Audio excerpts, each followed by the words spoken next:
My name is Arya. Today is the most important day of my life as I get to marry the love of my life, Derek. We dated for 3 years and today we went to City Hall to register our marriage first thing in the morning. Then we headed straight to the wedding venue. I had been waiting for this day for so long. Luckily both my parents and Derek's parents are not the kind of people who interfere in our lives, and they supported our decision to get married from the beginning. My mother in particular said, "Do whatever you want, I support you." Derek is such a kind person who always puts me first. He helps me when I'm in trouble and supports me when I make mistakes. Derek has consistently stood by me, offering kindness in moments of need and unwavering strength when required. That's why I immediately said yes when he proposed. I had no reason to hesitate because I owe everything to him. We received blessings from both families, friends and colleagues at our wedding. We felt like the happiest couple in the world.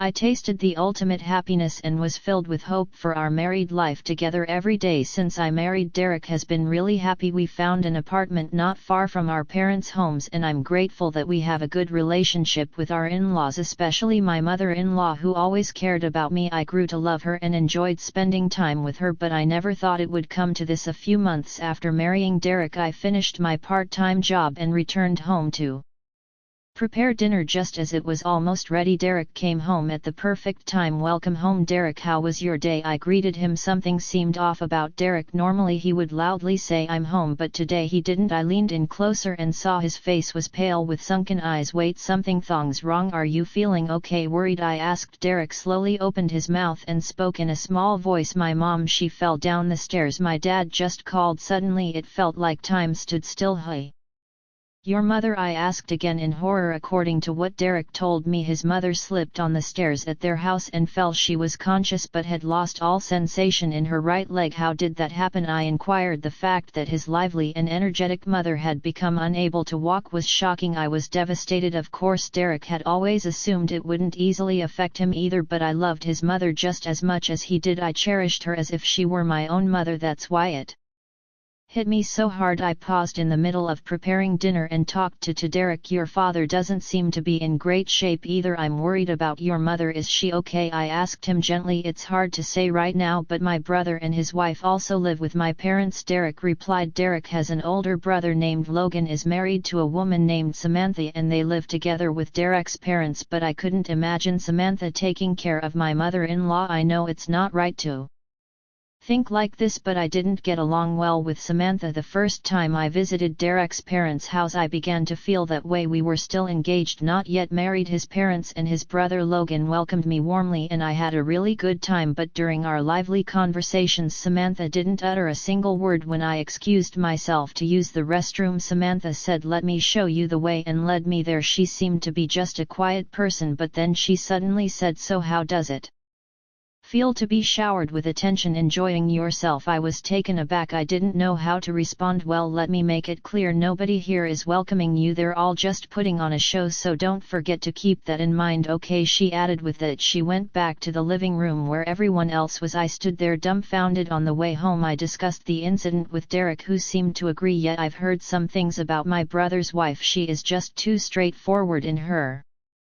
personality and blunt. She always wants to compare herself to others," he said. As I listened to his words I strangely found myself understanding. At the same time I became convinced that she wasn't someone I could get along with. Thinking back on those old memories I decided to go to Derek's parents' house with him. His father had said, "I want to have a proper conversation with everyone once," so we headed to his parents' house on our day off. When we arrived Derek's mother was still in the hospital, so his father greeted us as we walked towards the living room. Samantha, as expected, glared at me. Feeling awkward I instinctively avoided her gaze. "Please have a seat," his father said. Derek and I took our seats. "Today is about none other than your mother," he began, explaining the current state of Derek's mother. "She is conscious and able to have normal conversations and her life is not in immediate danger. However, she still has no feeling in her right leg and there is a possibility she might end up bedridden." he explained as I listened to the conversation. Tears welled up. I knew it, but to see my mother-in-law who was so lively before end up like this, would we no longer be able to go out together? Such thought weighed heavily on my chest. Looking around, Derek and Logan were also visibly shocked, their heads hanging low. However, amidst them all, Leanie was the only one looking at her smartphone, seemingly oblivious to her father-in-law's words. Is she not be able to come back home anymore? I asked, breaking the silence. Derek's father turned toward me and said, no, it seems the hospital policy doesn't allow them to treat bedridden patients at home. My wife is conscious, and besides her right leg there aren't any other major issues. I'll likely be home caring for her, so she'll receive home care, he concluded. As I looked down, Derek's father encouraged me with his words, well, Arya, if they say she'll be bedridden for the rest of her life, it doesn't seem like it will be the case. He tried to cheer me up. Is that so? I asked with hope in my voice. According to the doctor, it seems she had a bone injury. They say that with good rehabilitation there is a good chance she'll improve over time, he uttered with a gentle smile. I see, I replied, feeling tears build up and escape from my eyes. Meanwhile, Derek and Logan were discussing the details of their mother's condition with their father. As I glanced on all round, I felt a gaze and noticed Samantha glaring at me once again. Hypocrite, Samantha muttered those words quietly, but they were audible enough for me to hear. Feeling uneasy, I looked double once more. Then Derek's father brought up the conversation again. Okay, I'll take care of my wife, but if anything happens I want everyone to cooperate, he said. Of course, Derek replied. Absolutely, I added. As Derek and I replied, Leilani interjected with a loud voice. Everyone's gaze naturally shifted towards Samantha. I've been thinking, she began, and looking at me added, Arya, let's take care of your mother-in-law together.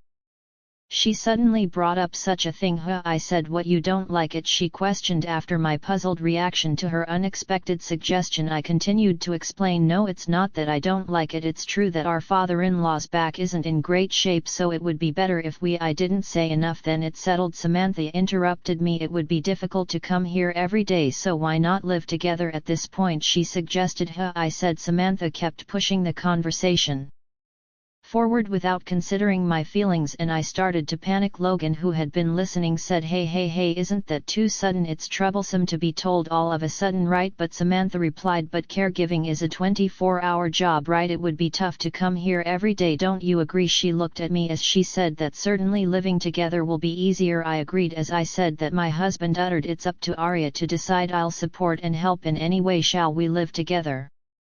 And so, as Samantha and insisted, we ended up living together at my in-laws' place. Moving day. Since Derek was at work, I was supposed to go to my in-laws' house first. It seemed that my father-in-law had gone to pick up my mother-in-law, so the one who greeted me was Samantha. Oh, you're here? Saying that, Samantha didn't change her expression to such. Samantha, I said, nice to meet you. I'm starting today. To which she replied quickly, put down your belongings and clean up my mother-in-law's room. You'll take care of everything. I was surprised by her words. Samantha, everything? I thought caregiving would be on a rotating basis between you and me, I replied. You are so annoying. You are at the bottom of the hierarchy, so shut up and do as you are told, she stated. Not used to this kind of situation, I quickly apologized. I'm sorry. Geez, my sister-in-law, Samantha uttered, and she returned to the living room, starting to watch TV and drink tea by herself. I hurriedly unpacked my belongings as instructed and cleaned up my mother-in-law's room. At that moment the doorbell rang, and it was my father-in-law and mother-in-law returning home. Welcome back, mother-in-law, I said. Then Samantha pushed me aside. Actually, I was in the middle of cleaning my mother-in-law's room, she stated. A few days passed and I needed to stop by the bank. Wait a minute, Samantha called out to me from behind. Where are you going? She continued. I'm going to the bank to deposit some money, I responded. What about taking care of your mother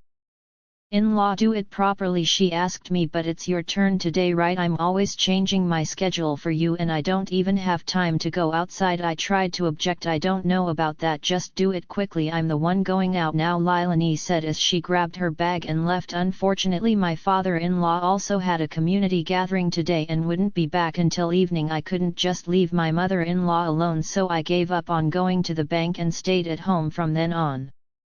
Samantha never took care of the situation and I was burner every day. Feeling fed up, I decided to consult my father-in-law. It seemed that my father-in-law had spoken to Samantha because she came to me and apologized under his influence. "I'm sorry Arya, I've been relying on you too much," she said while shedding tears. Seeing her in a state I couldn't imagine from her usual self, I felt a little scared but hoped this would be an opportunity for her to change. However, a few days later, while I was cleaning the house, Samantha confronted me. "You snitched on me and now I got scolded by your father-in-law. It's all your fault. Will you apologize?" she demanded. Seeing that Samantha didn't reflect on her actions at all made me angry. "Stop placing the blame on others," I firmly said and added, "I won't apologize. I made it clear." Samantha momentarily looked surprised at my definite attitude but quickly regained her composure and said, "Arya, you are really annoying. Just leave already." Saying that, Samantha burst into laughter. At that moment I felt something inside of me go cold. "Understood, I'll gladly leave," I said as I walked past her and tended to my room, packed my things and left my in-laws' house. While I was getting ready, Samantha made a lot of noise but I ignored it all. When leaving my in-laws' house it seemed like she was shouting horrible things but I didn't respond and just walked out. After a while I received a call from my husband. Apparently he was worried because I wasn't home, so he